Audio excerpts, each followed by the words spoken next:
As the sun sets over the Nile, the river keeps flowing, just as it has for thousands of years, carrying with it the memory of those who came before. The Egyptians did not see themselves as inventors standing at the beginning of time. They saw themselves as guardians, preserving something ancient, something already complete when it reached their hands. They spoke of a distant age when knowledge was established, when order was set, and when the rules of the world were already known. Writing, architecture, astronomy, and sacred rituals were not discoveries to them, but inheritances, gifts from an earlier time whose authors had vanished from memory. Those teachers left no names carved in stone, no statues, no dynasties, only systems so refined that they endured for millennia without change. And perhaps that is why their story feels unsettling today. History prefers clear beginnings, clear founders, clear heroes. But the Nile reminds us that civilization is not always born in the light. Sometimes it arrives already shaped, carried quietly through generations, surviving floods, deserts, and collapse. The true mystery is not that the Egyptians learned so much, but that they remembered so much, while the teachers themselves faded into silence. Somewhere between the first village and the first pharaoh, knowledge crossed a threshold, and those who carried it disappeared, leaving behind a civilization that would outlive them all. And as the Nile continues its endless journey, one question remains, unanswered and undisturbed by time. How many chapters of human history were already written before we ever began to read? This is Beyond Time. Don't forget to subscribe in the channel and hit the like button if you are seeking the truth. When archaeologists look at the birth of ancient Egypt, they face a problem that still has no comfortable answer.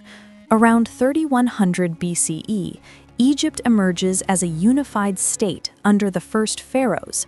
But this emergence does not look like a slow experiment.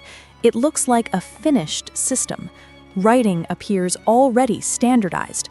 Religion is already complex. Political authority is already centralized.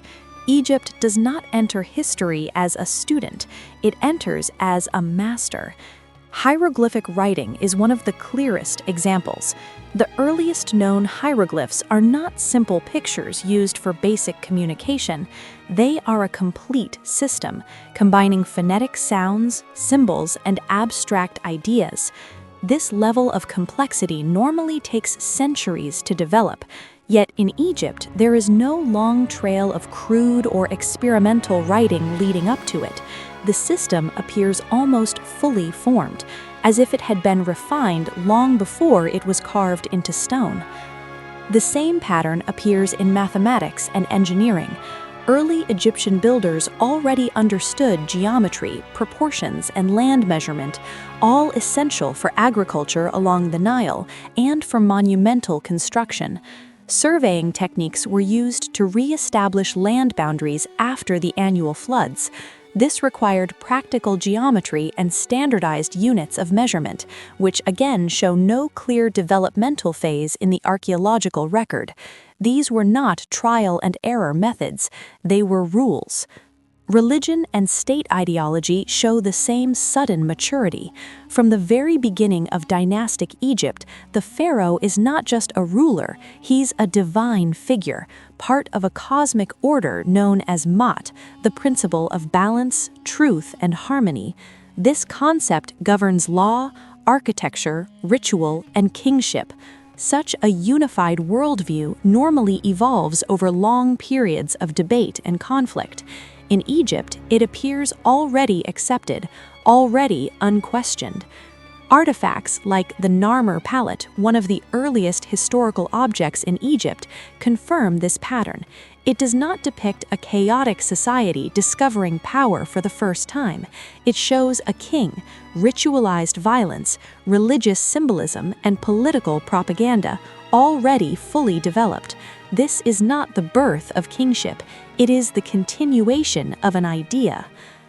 Archaeologists do not deny that Egypt developed locally along the Nile. What unsettles them is the speed and completeness of that development. When compared to Mesopotamia or other early civilizations, Egypt shows fewer transitional stages and fewer visible experiments. Knowledge seems to arrive already organized, already structured, already protected. This is why some historians describe early Egypt not as a beginning, but as an inheritance.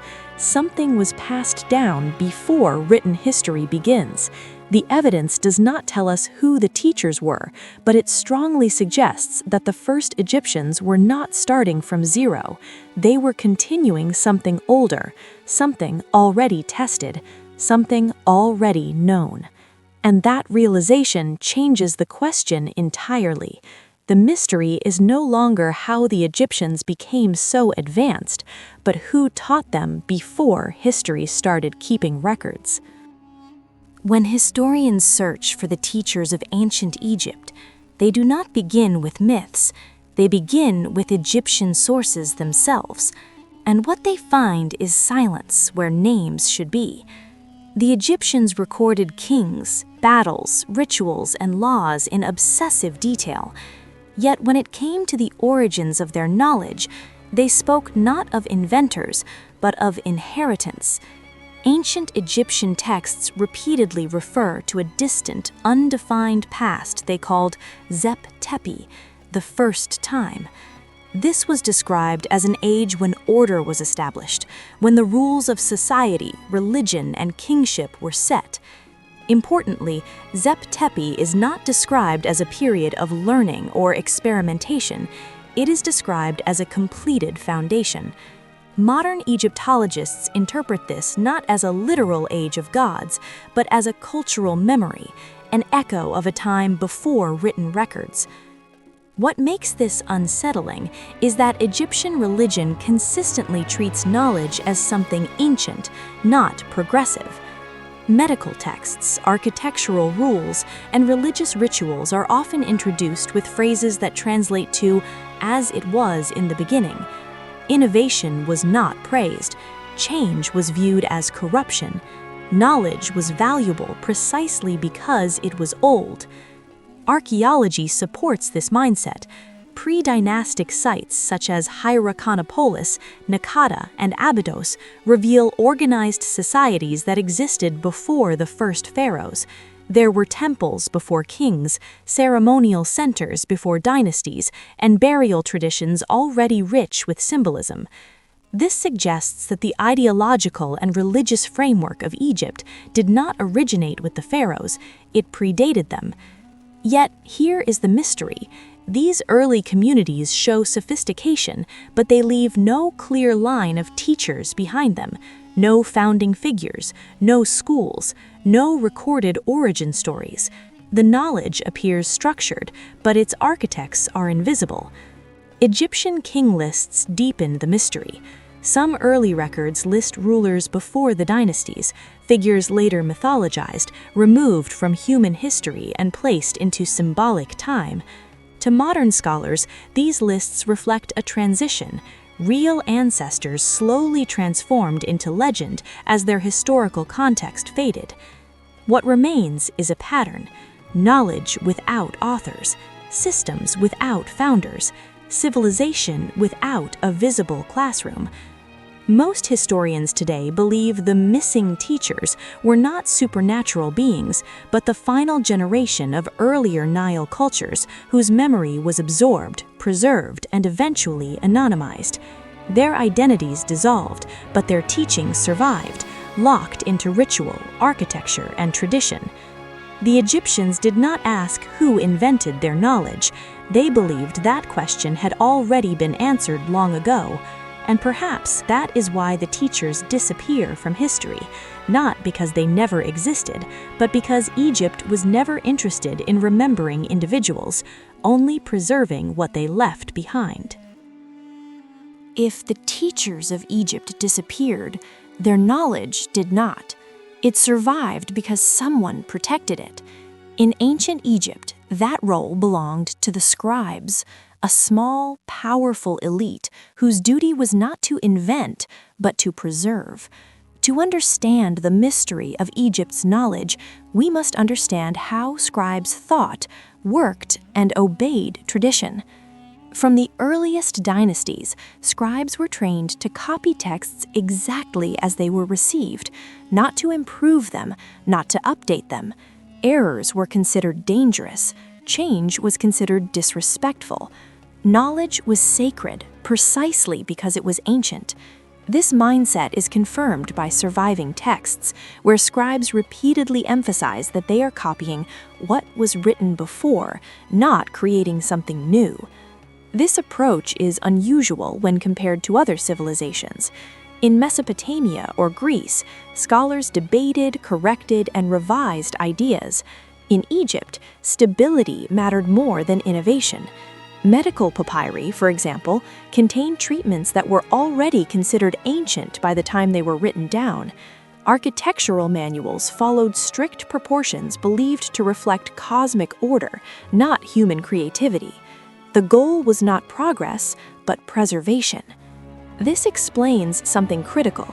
Egyptian civilization lasted more than 3,000 years with remarkably little structural change. Temples followed the same layouts, religious rituals remained almost untouched, even artistic rules stayed consistent for centuries. Such stability only exists when a culture believes its knowledge is inherited from a perfect past, not evolving toward a better future. Egyptian texts openly acknowledge this belief. Wisdom literature describes knowledge as something received from the ancestors. Scribes saw themselves as guardians, standing between past and future, ensuring that ancient teachings were not lost to chaos. Their loyalty was not to kings, but to tradition. But here lies the deeper mystery. If scribes were copying knowledge already considered ancient in the Old Kingdom, then that knowledge must be older still. And yet, the further back we go, the fewer names we find. The teachings survive, the teachers vanish. Modern Egyptologists suggest that the scribal system itself may have been designed to erase individuality. Knowledge was detached from its creators and absorbed into the state and the gods. Once preserved in ritual and text, its human origins no longer mattered. In this way, Egypt became something rare in history, a civilization built not on invention, but on memory, a society that believed the greatest danger was forgetting, not ignorance.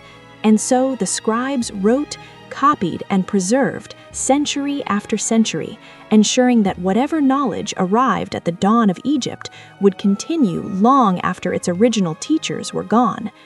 And that may be the greatest clue of all, not that the Egyptians learned everything suddenly, but that they were trusted with something they were never meant to change. The disappearance of Egypt's teachers does not require myths or catastrophes beyond science.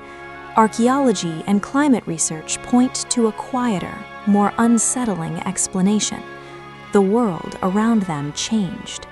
Thousands of years before the first pharaoh ruled, North Africa looked very different. The Sahara was once green, filled with rivers, lakes, and human settlements. People lived, learned, and organized societies far beyond the Nile Valley. Then the climate shifted. Rainfall decreased, the land dried, and as the environment collapsed, populations moved. Slowly, steadily, they migrated toward the Nile, the only place where life could survive. With them came traditions, beliefs, skills, and knowledge developed over generations. The Nile did not create this knowledge alone, it absorbed it. As these migrating communities settled along the river, their identities began to dissolve. Separate cultures merged, local leaders rose. Over time, memory blurred. What remained was not the story of who taught whom, but the system that worked. Knowledge became anonymous. It no longer belonged to people, it belonged to Egypt. By the time writing appeared, the teachers were already gone, not erased by violence, but by time. Their names were never carved because their world no longer existed. Their authority lived on through ritual, architecture, and law, while their faces vanished from history. This is how the teachers disappeared, not in a moment, but across centuries, absorbed into a civilization that preserved their wisdom while forgetting their names. And in doing so, Egypt became a living archive, carrying knowledge forward, even as its earliest authors faded into silence. The Nile continues to flow, just as it did long before the first temple rose from its banks. It carries no names, no records, no explanations, only memory. The Egyptians believed they were living inside a story that had already begun, guarding knowledge they did not claim to create. Somewhere before the first king, before the first inscription, before history learned how to write, teachers walked along this river and passed something forward. Their voices are gone, their faces erased, but their ideas remain, locked into stone, ritual, and silence. Egypt did not forget them by accident, it outlived them, and perhaps that is the most unsettling truth of all.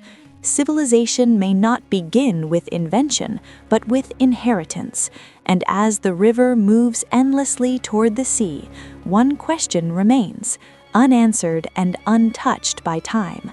How many teachers shaped our world without ever being remembered?